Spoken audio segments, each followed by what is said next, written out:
राहगीर आया, सेना आया और आकर के परीक्षित जी से बताया, महाराज आपके राज्य में अनर्थ हो रहा है। कहा हमारे राज्य में और अनर्थ, ये संभव नहीं है। कहा महाराज मैं अभी देख के आया हूं कि आपके राज्य में एक पुरुष गाय और बैल को मारते हुए जा रहा है, पीट रहा है। गाय दुखी है, बैल दुखी है। ये कलयुग का पहला लक्षण है, जहां गाय गौ माता दुखी होती है। कहा प्रभु आपके राज्य में गौ दुखी हो रही है। कहा कहां पर? स्थान बताया गया। तो वहीं भागते हुए गया परीक्षित और जा करके देखता है तो गाय और बैल के जोड़े को एक काला काला पुरुष मारते हुए ले जा रहा है। ललकार लगाई परीक्षित ने, हे राजन आप कौन हैं, कहां से आए हैं, मैं ये तो नहीं जानता, पर इतना जरूर जानता हूं कि मैं परीक्षित हूं। और इस परीक्षित के रहते हुए उनके राज्य में कोई गौ माता को दुखी करे? ये मत समझना कि पांडव चले गए हैं, गांडीवधारी अर्जुन चले गए हैं, गदाधारी भीम चले गए हैं। ये भूल करके भी मत सोचना, उनका बहुत परीक्षित अभी बाकी है। और जब तक के परीक्षित जीवित है उनके राज्य में कोई ये अपराध नहीं कर सकता। अभी रुकिए मैं बताता हूं। धनुष बाण निकाल लिया और निकाल कर कहा अभी मैं वध करता हूं। वो राजा ने कहा कि अब तो परिचय देना पड़ेगा। उन्होंने कहा महाराज पहले मेरी बातें सुन ले, प्रार्थना सुन लीजिए, फिर जो सजा चाहे दे देना, आप राजा हैं। कहा बोलिए क्या बोलना चाहते हैं? कहा महाराज मैं कोई ऐसा राजा नहीं हूं, मैं बनावटी रूप बना के आया हूं। अरे बनावटी? मैं तो बनावट से और चिढ़ता हूं, क्योंकि मेरी जो रक्षक है भगवान कृष्ण श्याम सुंदर, वो बनावट को कभी स्वीकार नहीं करते। बनावट बन करके पूतना आई, बनावट बन करके सुपर्णखा आई, भगवान ने स्वीकार नहीं किया, क्योंकि बनावट उसको पसंद नहीं है। उनको तो जो आपके पास है सो है। कहा कौन हो आप? तो कहा महाराज मेरा नाम कलयुग है। कलयुग? यहां क्या कर रहे हो मेरे राज्य में? कहा प्रभु पूरी बात तो सुन लीजिए। कहा हम लोग 4 भाई हैं, सतयुग त्रेता द्वापर और कलयुग। 3 भाई राज्य करके चले गए हैं, चौथा भाई का राज्य आ गया है जिस दिन भगवान ने धराधाम छोड़ा उसी दिन से। और भगवान को धराधाम छोड़े बहुत दिन हो गए। उसी दिन से मेरा राज्य आ गया था। द्वापर की विश्रांति होकर के कलयुग का शुभारंभ हो गया था। परंतु आपके राज्य में ऐसा कोई अपराध नहीं हो रहा है कि मैं वहां प्रदर्शित हो जाऊं, अपना राज्य करूं। तब से मैं ढूंढ रहा था, ढूंढते ढूंढते जब कुछ नहीं मिला तो ये बखेड़ा खड़ा करना पड़ा। ये आडंबर मैंने रचाया है। इसलिए सरकार ये ब्रह्मा जी का लिखा हुआ लेख है कि हम 4 भाई का राज्य इतने इतने दिन के लिए होता है। अब हमारा राज्य आ गया है, इसलिए हमको रहने दिया जाए, नहीं तो ब्रह्मा जी की लेखनी मिट जाएगी। फिर ब्रह्मा जी का मान सम्मान कहाँ रहेगा? तो कहा चाहे कुछ हो जाए मैं कलयुग को रहने नहीं दूंगा, क्योंकि कलयुग में दोष बहुत है और उन दोषों के कारण मैं कलयुग को नहीं रखूंगा, क्योंकि सब आसुरी प्रवृत्ति के हो गए हैं। माँ नहीं मात पिता नहीं देवा, साधु सन करवा वही सेवा, जिनके यह आचरण भवानी सो जानो निश्चर समकारी। ये कलयुग में है, तो ऐसे निशाचरों को रखूंगा मैं, इसलिए यहां से चले जाइए। कलयुग ने कहा महाराज अभी दोष देखे हैं, ब्रह्मा की सृष्टि में केवल दोष ही दोष नहीं है, गुण भी तो है। क्या गुण है आपने? तो कलयुग कहता है महाराज हमारा गुण भी तो सुन लीजिए। कलयुग का गुण ये है कि सतयुग में जो 10,000 साल तपस्या करने पर जो मिलता था, वही तपस्या का फल त्रेता युग में 1000 साल तपस्या करने पर मिलता है। जो 1000 साल त्रेता पे मिलता है, द्वापर में 100 साल तपस्या करने पर वो फल मिलता है। और कलयुग में अगर अहोरात्र केवल 24 घंटा ही अगर अहोरात्र तपस्या कर ले, उपवास रह जाए, तो जो 10,000 साल सतयुग में मिलता है वही कलयुग में 24 घंटे में मिल जाते हैं। कलयुग का एक पुण्य प्रताप ये है, दूसरे युग में अगर मानसिक पाप करोगे तो पाप का दोष लगेगा, पर कलयुग में आप मानसिक पाप करोगे, मन से पाप करोगे, दोष नहीं लगने वाला। पुण्य करोगे तो पुण्य मिलेगा। ये कलयुग की एक विशेषता है। दूसरे युग में पुण्य करेंगे तो पुण्य मिलेगा, पाप करोगे तो पाप होगा। मन से भी करोगे तो जो यज्ञ तप कलयुग में साधित नहीं है, और पाप तो मन से दिन रात हो रहे हैं। मनसा वाचा कर्मणा, या मन से होंगे, या वचन से होंगे, या कर्म से होंगे। मन से भी अगर आपने पाप किया तो दूसरे युग में लगेगा, पर कलयुग में मानस पुण्य हो या नहीं पापा। पुण्य तो लगेगा, आप पुण्य कर लो, मानसिक एकदम पूजन कीजिए। अगर आपके पास कोई सामग्री नहीं है पूजन की, कोई बात नहीं, मानसिक पूजा कीजिए। नारद जी ने मानसिक पूजा पे बहुत बल दिया है। आप खूब भगवान को फूल चढ़ाइए, दूध दही घी मधु चढ़ाइए, मन से ही आप भोग लगाइए 56 प्रकार के रोज। अब मन ही से लगाना है, उसमें क्या कंजूसी करना। आप खूब लगाइए, और जो आप पूजन करेंगे मानसिक, उसका पुण्य आपको मिलेगा। ये गारंटर है भगवान शंकर इनके। भगवान शंकर गारंटी लेते हैं कि मैं दिलाऊंगा पुण्य का फल, और पाप का दोष नहीं लगेगा। महाराज कितने गुणशाली कलयुग हैं, केवल आपने दोष देखा है, गुण देखा नहीं। इसलिए हम ये गुणशाली है, इसलिए रहने दिया जाए हमको। क्षमा याचना करने लगे, हाथ जोड़ करके चरणों में गिर गए कलयुग राजा परीक्षित के, और कहा सरकार आप हमको क्षमा करें, बाण तर्कश में आप रख लीजिए, क्योंकि क्षमा दान के समान कोई दूसरा दान नहीं है। अभयत्व प्रदान करने के समान कोई दूसरा दान नहीं है। दानों की गिनती शास्त्रों में गिनाई गई है। न भो प्रदानम न सुवर्ण दानम न गो प्रदानम न तथा अन्नदानम। वो शक्ति भूदान में, सुवर्ण दान में, गोदान में, अन्नदान में यथा वदंती है महाप्रदानम। आप बड़े बड़े दान कर लीजिए, उतनी सामर्थ्यशाली नहीं है जितना कौन सा दान है का सर्वेषु दानेषु अभय प्रदान। सबसे बड़ा दान है अभय प्रदान। नहीं विलोकत हाँ। इसलिए सरकार आप हमारी रक्षा कीजिए।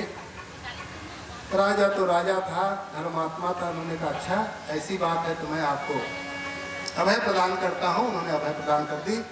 कहा रहने का स्थान आप दीजिए, आप बताइए कहाँ रहूं। तो उन्होंने रहने का स्थान बता दिया कि 4 स्थान मैं आपको देता हूँ। अभ्यर्थिस्तदा तस्मै स्थानानि निकलये ददौ द्योतं पानं स्त्रियः शूना यत्रा अधर्मश्चतुर्विधः। मैं 4 स्थान आपको देता हूँ जहाँ जुए खेले जाते हों, जहाँ शराब पिए जाते हों, जहाँ वेश्यालय हो, और जहाँ कसाई खाना हो, वहाँ तुम रह जाना। ये स्थान कलयुग के रहने का स्थान है। ये रहता तो कलयुग है। ये सब 2 नंबर का काम है, पर यही 1 नंबर होता है। यहाँ कहीं बेईमानी उमानी नहीं होती। जुआ में कभी बेईमानी नहीं होता है। एक ही नंबर काम, 2 नंबर की जगह में 1 नंबर, और 1 नंबर में ही 2 नंबर का काम। तो 1 नंबर वाला तो जरूर बेईमानी कर देगा। ये कलयुग का प्रभाव है। उन्होंने 4 स्थान बता दिया कि लो यहाँ रहो आप। महाराज ये 4 स्थान कहाँ है? आपके राज्य में दिखाई नहीं दिया। अगर दिखाई देता तो कब के रह गया होता। नहीं था तो बखेड़ा खड़ा करना पड़ा। और बड़ा परिवार है, काम क्रोध मद लोभ मात्सर, ये कलयुग के सब संगी साथी ये कहाँ रहेंगे। इसलिए और स्थान आप बढ़ाइए। तो और मांगने पर पुनस्याचमानाय जात रूप मदात प्रभु ततो अन्वितम मदम कामम रजो वैरम च पंचमम। उन्होंने कहा जहाँ अधर्म की कमाई होगी वहां भी रहना। तब श्री परीक्षित जी महाराज ने से राजा जो कलयुग रूप में आया था, उन्होंने कहा वाह महाराज, अच्छा स्थान बताया, अधर्म की कमाई वहां रहना है। आपके खजाने में भी अधर्म की कमाई घुसी हुई है। मैं देख क्या गया, मैं आज से निरीक्षण नहीं कर रहा, मैंने पता कर लिया कि आपके राज्य में, आपके कोष में, आपके माल खजाने में भी अधर्म की कमाई है।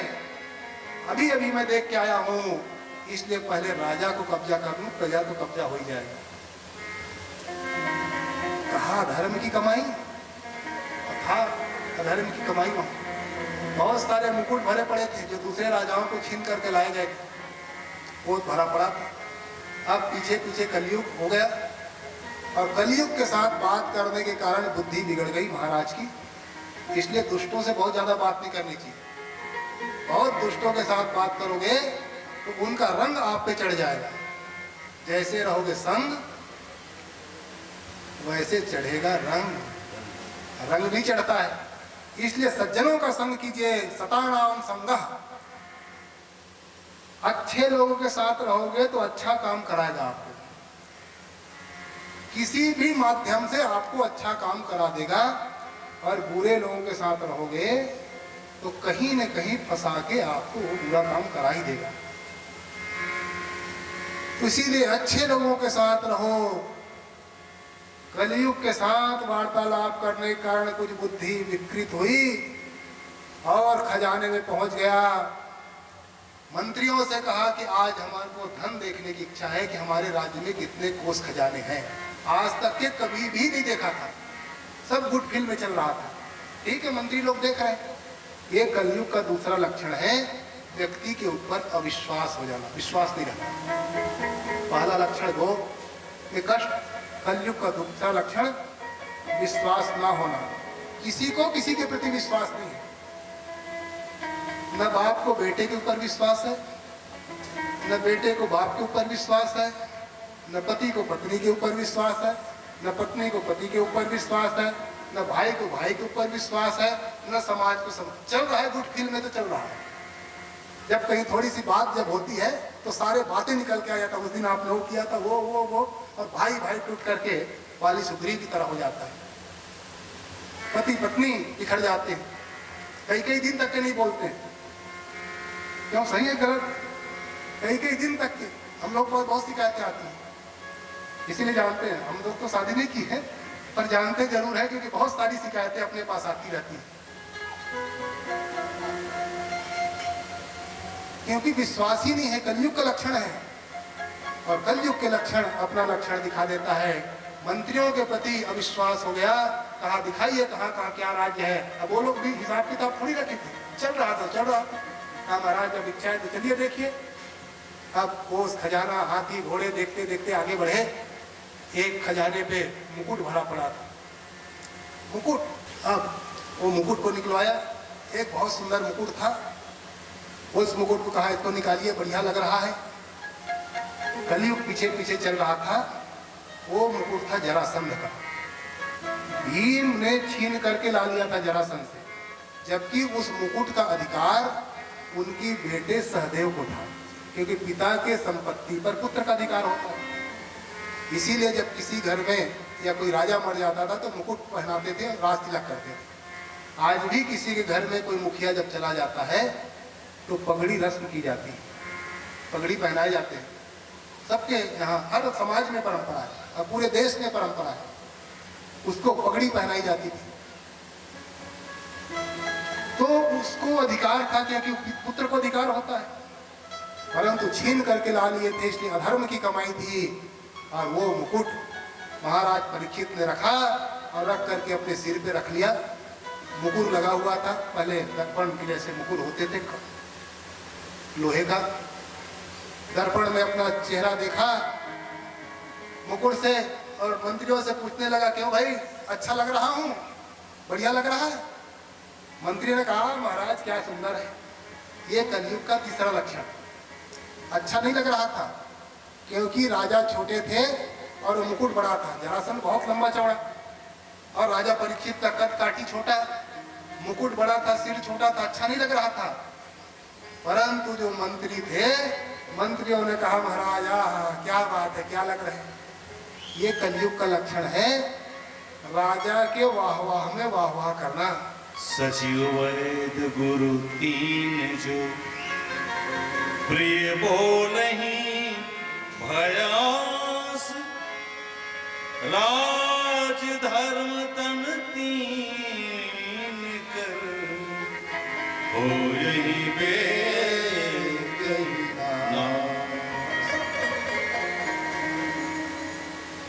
अगर मंत्री सचिव राजा के अनुसार अगर बोलने लगे, जैसा राजा कहता है वैसे ही करने लगे, तो निश्चित रूप से राज्य समाप्त हो जाएगा। वैद्य अगर रोगी के अनुसार चलने लगे, रोगी ने कहा शुगर की बीमारी है, कहा मीठा खाओ, हाँ खूब खाओ, मैं हूँ, चिंता क्या करते, खाइए खूब, तो क्या हाल होगा उनका। कुपथ्य अगर रोगी मांगे और अगर वैद्य कह दे कुपथ्य आप खाइए, उनका शरीर का नाश हो जाएगा।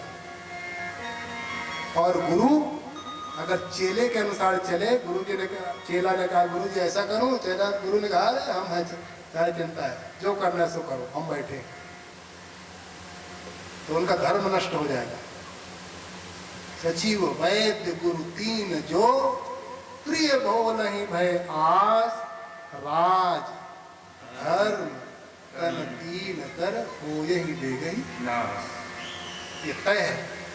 आज मंत्री कहने लगे परीक्षित से, वाह महाराज क्या सुंदर मुकुट पहने हैं आप, अच्छा नहीं लग रहा था, उसके बाद भी प्रशंसा करने लगे। और जैसे वो मुकुट धारण किया, उसी मुकुट पे कलयुग आके सिर पे बैठ गया। सोने का मुकुट था, इसीलिए लोग कहते हैं कि सोने में पहले प्रवेश किया कलयुग। अब जैसे ही कलयुग बैठा, बुद्धि घूम गई, शिकार खेलने की इच्छा हो, कभी शिकार नहीं खेलता था, हिंसक नहीं था, अहिंसावादी था। कलयुग का फिर एक लक्षण आया और हिंसा करने की प्रवृत्ति जागृत हो गई। उस सेना को लेकर के आगे बढ़ गए। कलयुग के प्रभाव कारण सेना अलग अलग हो गए, भूखा प्यासा भटकने लगा। एक जंगल के पास गया, नदी का किनारा, एक कुटिया बनी हुई थी, उसमें एक महात्मा जी तप कर रहे थे, ध्यान लगाए हुए थे, समाधि समीक ऋषि उनका नाम था। प्यास के कारण गया और राजा से कहने लगा, ओ महाराज, मैं महाराज परीक्षित प्यासा हूं, पानी दीजिए। ये कलयुग का छठा लक्षण, मैं आ जाता है। मैं राजा परीक्षित कभी नहीं कहता था कि मैं राजा। अदब के साथ, नम्रता के साथ, विनम्रता के साथ हाथ जोड़ करके आदत पूर्वक सा महात्माओं के सामने जाता था, चरण झुकाते थे और कहते थे आपका सेवक आ गया, आप आदेश दीजिए।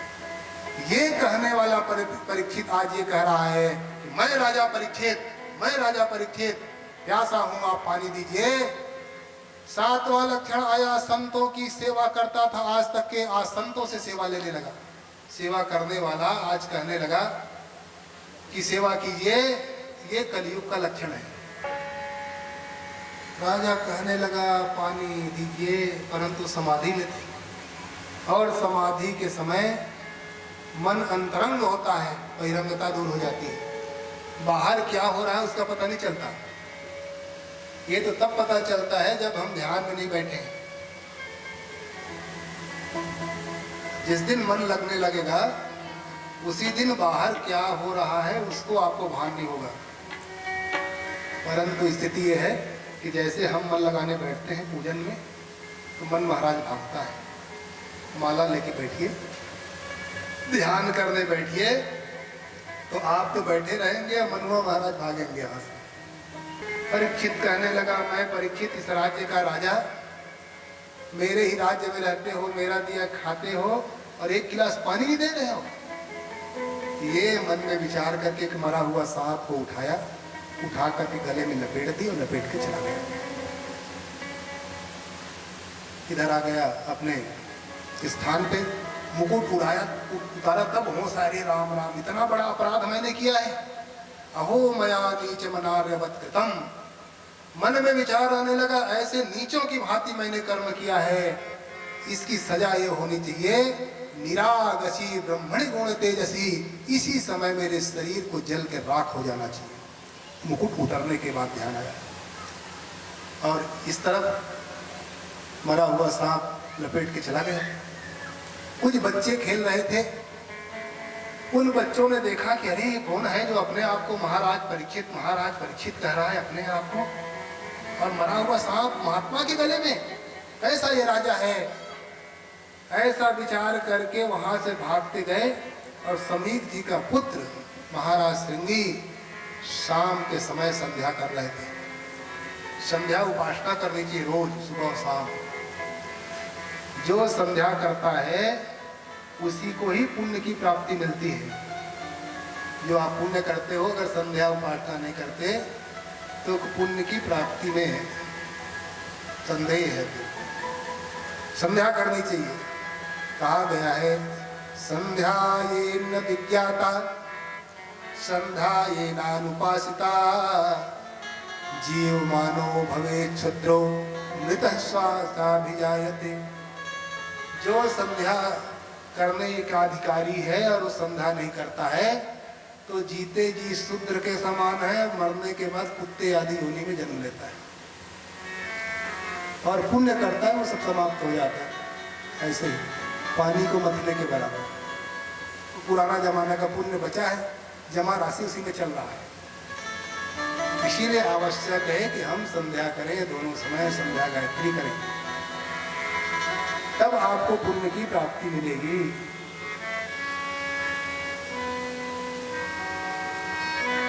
शाम के समय संध्या कर रहे थे श्रृंगी महाराज।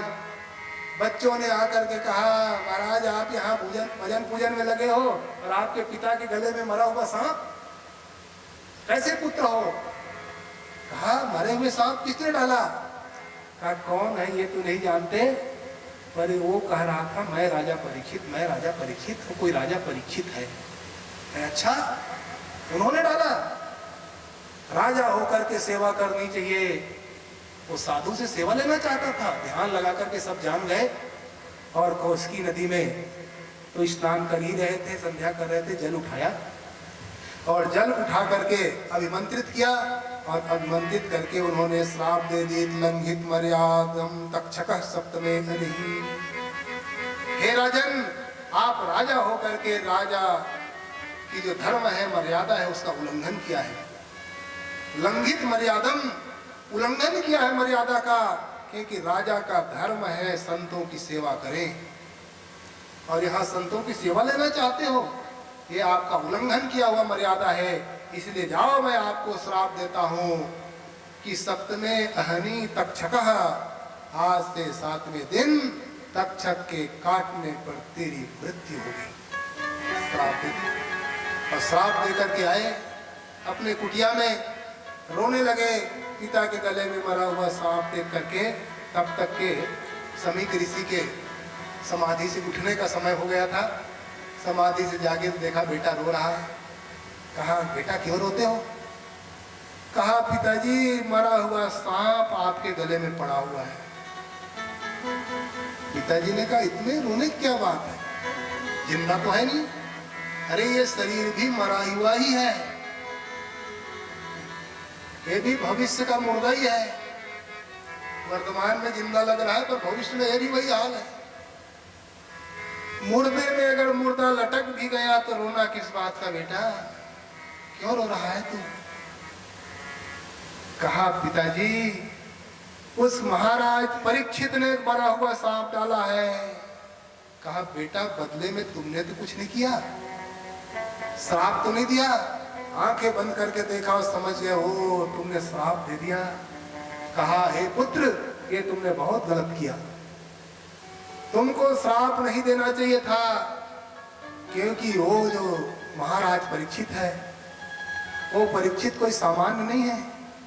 अरे जिस महाराज परीक्षित के लिए भगवान को गर्भ में जाना पड़ा, गर्भ में रक्षा जिस भगवान ने की है, जो श्याम सुंदर मदन मोहन ने की है, उस महाराज परीक्षित के इस छोटे से अपराध के लिए इतना बड़ा श्राप।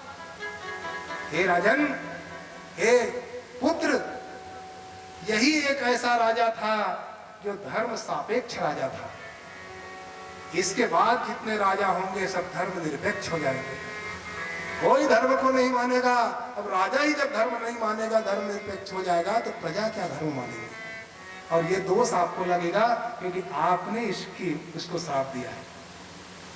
ये धर्म को मानने वाला अंतिम राजा, जो पूर्णतः धर्म का पालन भगवान के अनुसार करते हो। इसीलिए ये आपने गलत बहुत किया, पर जो हो गया सो हो गया। एक अपने शिष्य को बुलाया और शिष्य को बुला करके कहा कि जाओ महाराज के पास चले जाओ और जा करके उनको बता देना कि आज से 7वें दिन उनकी मृत्यु होगी तक्षक के काटने पर। शिष्य गए महाराज के पास। महाराज तो चिंता ही कर रहे थे कि शरीर को जल जाना चाहिए, अपराध किया है, अपराध बोध हो गया। और देखो गलतियां तो मनुष्य से हो ही जाती है, मानव का स्वभाव है गलती करना, भूल करना, परंतु उस भूल को स्वीकार करना ये मानवता है। आप में मानवता तभी है जब आपने भूल को आप स्वीकार कर लो और उस भूल के स्वीकार के बाद उनका प्रायश्चित कर लेना।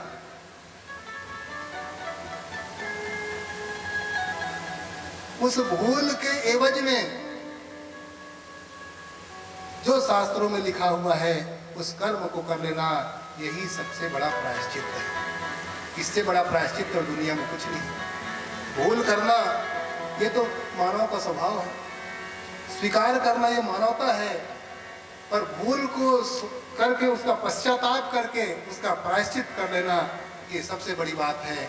और वही मानव जीवन का परम धर्म और लक्ष्य है। महाराज परीक्षित पश्चाताप कर रहे थे, उतने में शिष्य गए और जा करके कहा महाराज हम सभी के ऋषि के यहाँ से आए हैं।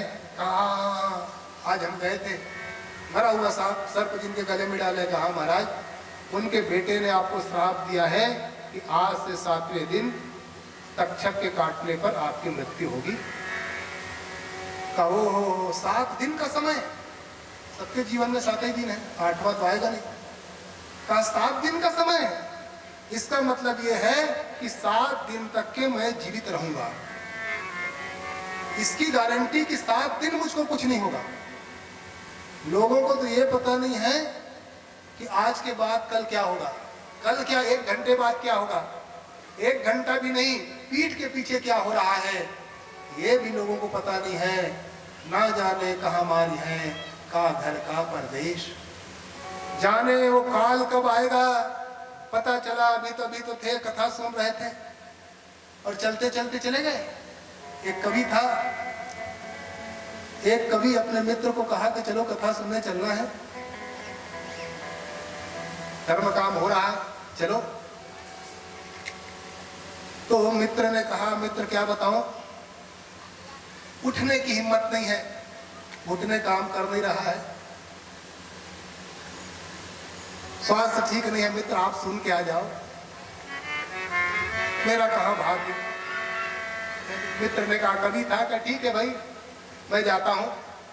सुन करके आया रामाधार जी कथा सुन करके, और सुन करके आया तो घर के सामने भीड़ लगी थी। थोड़ा ही देर सुना होगा, वो भी ज्यादा नहीं। घर के सामने उनकी भीड़ लगी। उन्होंने कहा अरे इतनी भीड़, अभी गए थे तो बढ़िया था, ये क्या हुआ। अंदर गया तो देखा मरा पड़ा है। तो उन्होंने एक रचना रच दी और उन्होंने कहा उसी मुर्दे के सामने में, अभी तक तो कहते थे कि उठने की हिम्मत नहीं है, अभी तक तो कहते थे उठने की हिम्मत नहीं है, और आज इतनी हिम्मत आ गई कि दुनिया से उठ के चले गए।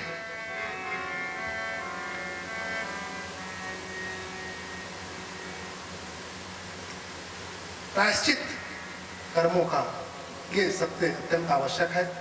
उन्होंने कहा महाराज उनके पुत्र ने आपको श्राप दिया है कि 7वें दिन मरोगे। का 7 दिन अर्थात मैं जीवित रहूंगा, 7 दिन मुझको कोई नहीं मार सकता, ये महात्मा का दिया हुआ आशीर्वाद है। लोगों ने तो 2 घटी में अपना जीवन सुधार लिया। बहुत सारी कथा आप सुनेंगे, 2 घटी का केवल समय मिला उनको, अपनी मुक्ति कर ली, और मुझको 7 दिन का समय मिला है, निश्चित रूप से मैं अपने जीवन को सुधार लूंगा। कहा कहाँ जाऊं, क्या करूं।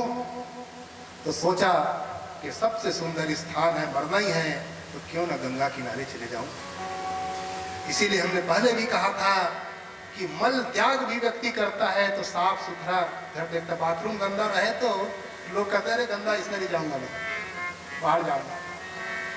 मल त्याग करने में भी साफ सुथरा चाहिए।